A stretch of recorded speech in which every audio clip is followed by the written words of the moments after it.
here we are, back again at the Amherst kitchen table of Hampshire College astronomer Dr. Salman Hameed, Mr. Universe. Hold on. First for your Monte, the Food March, March for Hunger. Amazing. What is it? I know it's over 500,000, but how much I think did the you latest total from over the weekend that I heard was $585,000 and counting, and people are still making contributions all the way up through the end of this calendar year. So thank you to everybody who participated in that. Amazing. For sure. Absolutely incredible. And you, Salman Hameed, while I was on the march, were in China. Now, we talk about China all the time on this show and how there is a space race of sorts going on right now between the U.S. and China, mostly surrounding the moon and moon bases and all the innovations that the Chinese have been doing, but how the United States has sort of kept them at bay and not want to participate in the international community because of all of the political drama that exists between the United States and China. You were there. Did you study Kung Fu at the Shaolin Temple or in the Wudang Mountains? That's why I would have gone. No, I missed that one. You should have told me ahead of time. Yeah. No, but it was, I was there for about 9 days, and it was really wonderful. I was more in Shanghai or nearby Hangzhou and Suzhou, and it was really fantastic. And we talked about it before I left also. I mean, one of the reasons for going, apart from I was giving a couple of talks over there, and I really wanted to see Shanghai Astronomy Museum, which we are going to talk about. But we hear a lot about China, but it is filtered through a particular perspective of a news media. Mm-hmm. And I wanted to really experience, because we do hear about developments in China. I can see in the journal Nature, for example, where it lists top universities in terms of research output, in terms of citations of papers in top journals, and Chinese universities are up in the top. And so, but that's not the perception I had, for example, 20, 25 years ago or 30 years ago. And so what has really changed on the ground? And so that was one of the big reasons for me to go. And it's really, it was a fantastic experience. So let's start with the Shanghai Museum. You sent me some photos and some videos of this incredible astronomy museum in Shanghai. So I would say that it's, if not one of the best astronomy museums in the world, or / planetarium, I think it is, I would say it is perhaps the best. Mm-hmm. And the reason is it's big.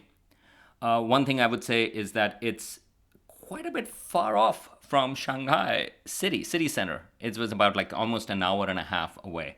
And initially I was like, oh, come on. It's not, I thought it would be like near the city center. You can just like right in the tourist areas. But on the other hand, it is really busy. It is really hard to get in. And that's after it being an hour and a half away. But it's designed beautifully. It's designed in a way that it doesn't have any sharp corners. It's a beautiful design building. There is a lot of thought that has gone into it. I talked to the director of the planetarium, who was gracious enough to give me a bit of a tour. And he said it took them 10 years to really think through how they are going to present things in there, what's going to go in. And one thing that was really, I was really appreciative of that was Earth, even though it's about the universe. But Earth actually plays a central role. You see the Earth multiple times coming in because you have to understand and take care of our own planet. Mm-hmm. So that was actually really cool. But overall, they have 3 big themes. One is home, so that's related to the Earth, but also the sun, as you mentioned a little bit, and also the solar system. And then you move out, and then you go into what is called the cosmos. And then there are multiple themes in there. And the last section in there is the Odyssey. And that is about space travel. The voyages in general, voyages of discovery from the history perspective, but also it ends up with the space program, including the Chinese space program, but also a lot of NASA stuff. They actually highlighted, I was wondering if they are going to, say, for example, highlight Apollo missions or Mars missions And they actually do. There is actually, in the museum, there almost was reverence for NASA, which was interesting. But that doesn't mean that, in fact, for a while I was like, oh, will they have about the Chinese space program? But since it was almost in a historical lens, but towards the end, actually, there is a small model of the space station, for example. You could go in the Chinese space station, not the International Space Station. Right, because we don't let them in the International Space Station. That's exactly right. The keys are not for them. But the Chinese space station, you can actually go in, and but then also the lunar missions, the Chang'e missions that have gone in and brought the samples back, those are over there. So that was actually really cool. But for the Mars mission, they have Curiosity rover and others from the NASA mission Perseverance rover, but then they also bring in Zhuorong rover, which is the Chinese one. So it's all mixed in together. The other person that's an American that they had some reverence for in some way is somebody who's very influential on you, Carl Sagan. They have so let me just say a little bit about the kind of exhibits there are. The level is very broad, meaning to say, you can, if you are a beginner, you are just there as sort of like, as a just going out, hey, what should I go and see, I don't know much about astronomy, you can be brought into sort of like intro level things. But what was really impressive is that it actually then takes it that if you are an undergraduate student in astronomy, you can actually find stuff over there and will keep you busy at a higher level of astrophysics. So for example, how stars evolve in astronomy, there is something called the HR diagram. And they have this visual of it that you can actually interactively play with it. You can actually change the mass of a star and you can see how it's going to evolve. But you also have Einstein's special theory of relativity and general theory of relativity. There are interactive boards over there which you can actually play with the equations. Wow. And so they have this whole thing about Einstein. In fact, Einstein himself is also sitting at one place. I actually took a picture with him at one place. That's where he's been all these years. That's China. Right. But then again, they actually it was Vienna, but they said, like, because of the warping of space and time, this was sort of like a warp in time that took you to Einstein's sort of like earlier days. And you can also so there is this level of astrophysics that is in there that was good, and again, for me, key important thing, and accurate. It was really well done. It just seemed like it was state of the art, or state of the science, as you should say. Yeah. And so that was there. But for Carl Sagan, there was the cosmic calendar, and that is one of those things that I got into astronomy back in the day, in early 1980s. After the first episode, which had Carl Sagan had condensed the entire history of the universe into one calendar year. So the Big Bang happened on January 1st. And then so Earth doesn't appear until September, and life doesn't start until September 23rd or 21st or something like that. And then the entire human history is on December 31st. Well, they actually have this cosmic calendar there as an exhibit form, which actually changes. It gives you these different perspectives. There is a whole calendar that is in there. So that was lovely. But also, at one point, Pale Blue Dot, Carl Sagan's reflections on looking at sort of like this pixel when Voyager spacecraft went past the orbit of Neptune, and then it turned around and took a picture, and Earth was just like a sort of like a dot.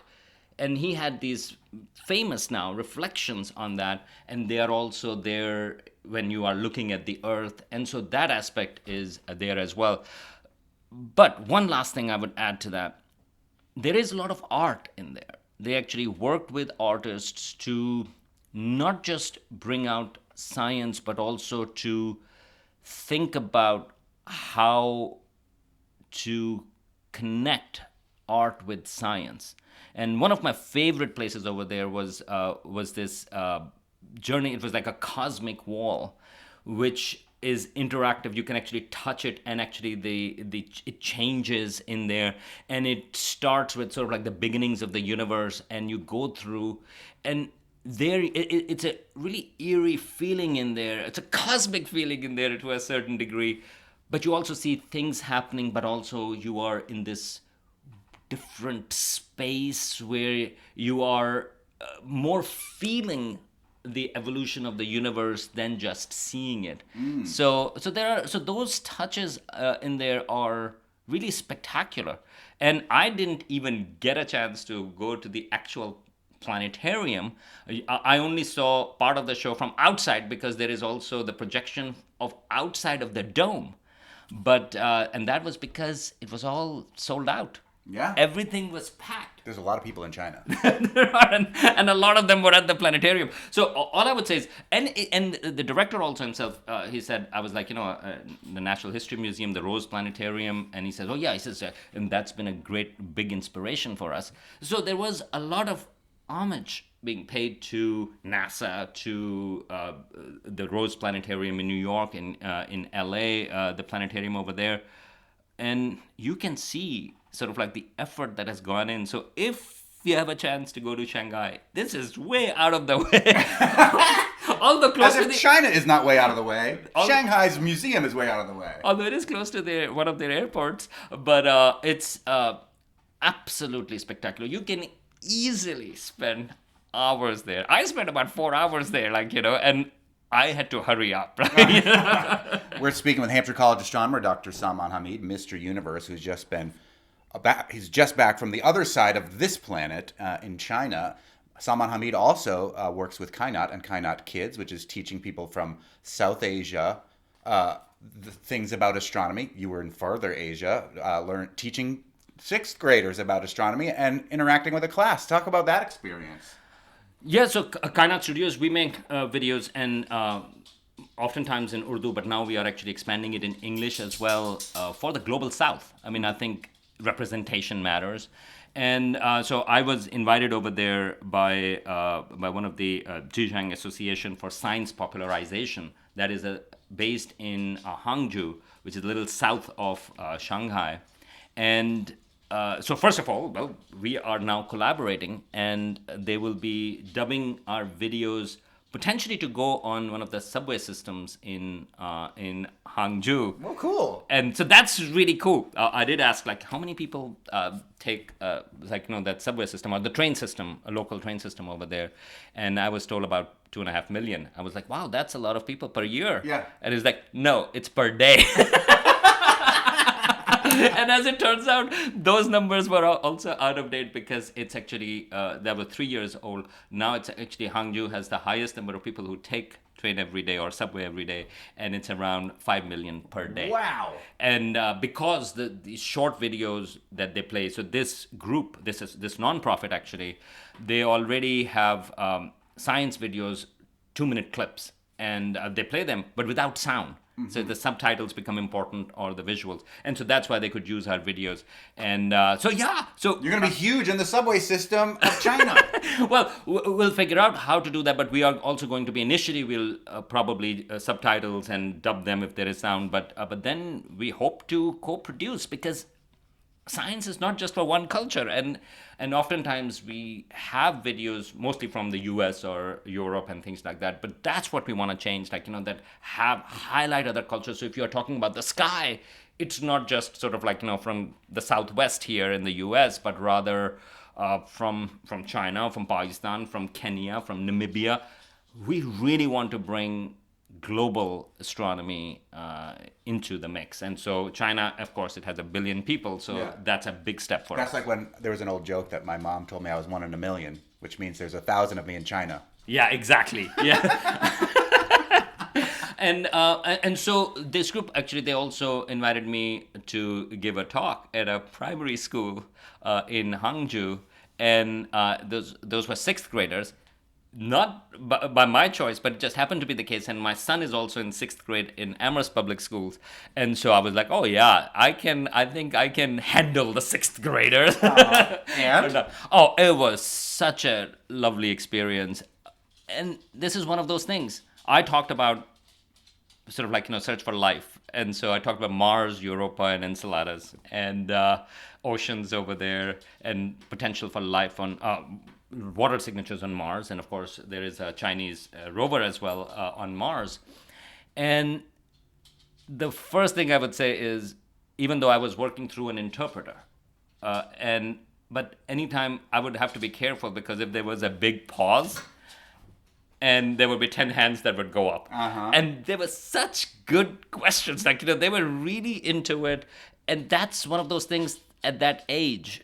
I mean, I think, like, until we beat the curiosity out of these kids in school, they just are inherently curious. It doesn't matter where you are. And yeah, great questions, a lot of fun. And they wanted, like, me to autograph their books, and so I was doing that. Like, I don't know what I was doing, but I was like, okay, I'll write it like my name. And there was one funny kid who put something in front of me, and I was about to sign, and they go like, just be careful, this is his homework. He wants you to fill up his English homework over there. So yeah, so it was a lot of fun. The other thing, and this is not astronomy related, is the trains. You sent me a video, or an attempt of a video of the train, but the train was going so fast that I didn't even get to see it because you couldn't get the camera out in time, because they have the real deal high-speed trains. We're talking about east-west rail all the time. That's going to be slow as molasses compared to what you just experienced, right? Right. So this was, again, part of the experience, right? I mean, like, that what's going on. And they have these high-speed trains. You can also call them bullet trains. They go over 300 kilometers per hour. Which is like, what, 50 miles an hour? So over 200 miles per hour. And they are, and they are new. They are really nice. And they really connect network from one town to another, one city to another city. And so it was weird, like, from Shanghai to, I mean, you would find like, oh, here's this other town is like, a couple of 100 miles away. Oh, you're going to get there in 45 minutes or an hour.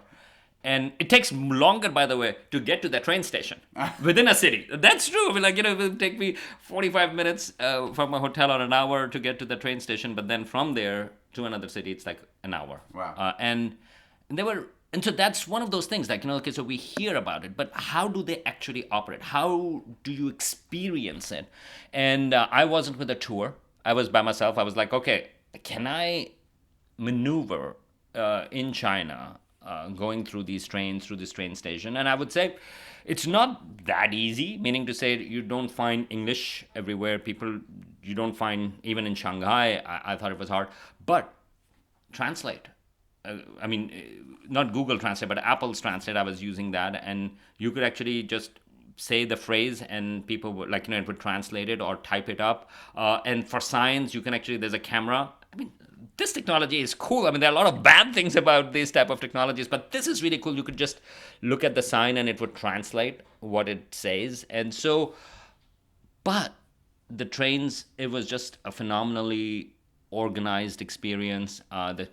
The thing that I showed you, sort of like, I sent you a picture, like, we were going at that time 300 kilometers per hour because you could see it. It was telling you it was there. And then I would show you outside, and it's like sort of a pretty smooth ride. Yeah. And this particular instance, I was at the train station, a small station. And so I had just gotten off the train, and this train left. And then I just heard this booming sound coming in. And I was like, oh, and I saw the train, and immediately I took out the camera. It took me like a few seconds. And by that time, I just caught the tail end of it because it was going full speed. So that's, I think, really fantastic. And as you mentioned, sort of like, we have a hard time with east-west rail here. But China is really connected in terms of trains. And I think that brings up a huge impact on local economies, for example, connecting rural areas to urban areas and so on and so forth. Absolutely incredible.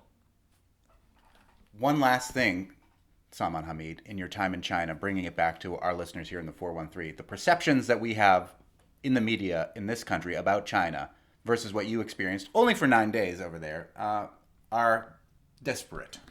Yeah, I mean, I think, look, I'm not going to go into details about different things because, again, I'm not a China expert. I was there for a few days, so it's a pretty small thing.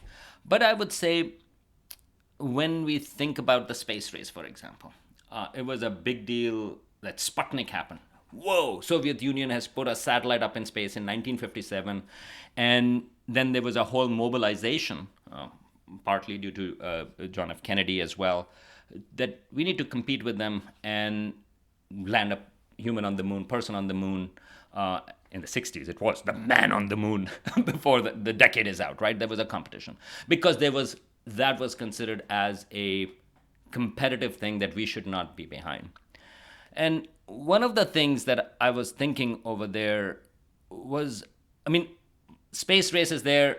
I don't know how much they care in terms of really about space race, because it's more not isolated, but it's more self-contained. I mean, I didn't see over there. They didn't really care about the outside world as much, okay? But one thing that was impressive to me was what I had read about China earlier on, and that there was a lot of poverty in the 1970s, 1980s. And indeed, around 1980, 81, 70% of all population of China lived in extreme poverty. And 90% of the rural population was what the World Bank identifies as extreme poverty. That's $1.90 or $2 a day. And now that is less than 1%. Now, that's incredible, right? I mean, that is one thing. I mean, however you look at that, there has been an emphasis, and I know this in itself becomes political in terms of poverty, and you just were part of the March for Hunger. And we say all the time, hunger is a political condition, and we could solve this problem if we only had the political will. And they have done that. And that in itself becomes political. They go like, oh, but your definition of hunger or poverty is a little bit different. Sure, we can quibble about that, but I don't think there is any dispute that overall conditions have improved and poverty has gone down drastically, dramatically. And that is an action by our government. When I was going through sort of like these trains, I did look for, okay, I will find shanty towns or other types of things. I really didn't see. Now, one immediate reaction is going to be, they must be hiding it. Maybe. But the other possibility is that, well, they did increase the level or decrease the poverty levels from 1980 to now. Maybe it is less, or the houses are there, and indeed they have moved people into apartments, for example, and there are apartments everywhere. Their scale is just insane. So my, again, last point regarding that, and connecting to your March for Hunger as well, is that, I mean, why don't we see that as, oh, whoa, now this is something that they are trying to eliminate poverty or reduce poverty. Now, we should really compete with them on that. We should really have a space program like that, in which we compete with them, that if they are eliminating poverty or reducing poverty, so should we. If they are trying to eliminate hunger, if they are providing food for the population, so should we.